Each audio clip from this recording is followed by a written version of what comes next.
साम'लादाय production चेनेलखौ subscribe खालामनानै हो आरो खाथियाव थानाय बेल आइकनखौ थुनानै हो जाहाथे आंनि गोदान गोदान भिडिअखौ नोंथाङा सिगां नुयो। दाहा नैथि मुलुग दावहा बायदि मिसाइल बम्बनि गोमसारनाय। रैखाथि गैयै हान्जानि आंबो सासे सान्थ्रि। गैया दासिमबो उदैयाव माइरं गरसे। हालाय हाफाय। दन्दरा आंनि जिउनि रैखाथि। गुदुङाव हाबसोनानै थानाय एम्बु सिथ्र' बायदि। बुंनो आंहा खुगायाव जेबो राव गैया।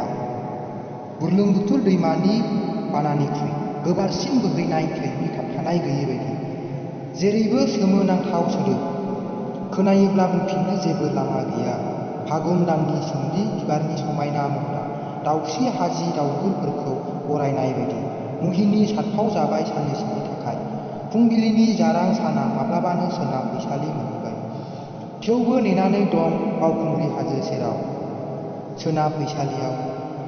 माबोला फैगोन आं मिथिया। जिउनि सैनाया सोर बेखौबो मिथिया। खोनायोबोल' रोमै रोमै बुंनाय राव। आंखौ आरो दा हास्थायसै। खुलुमबाय।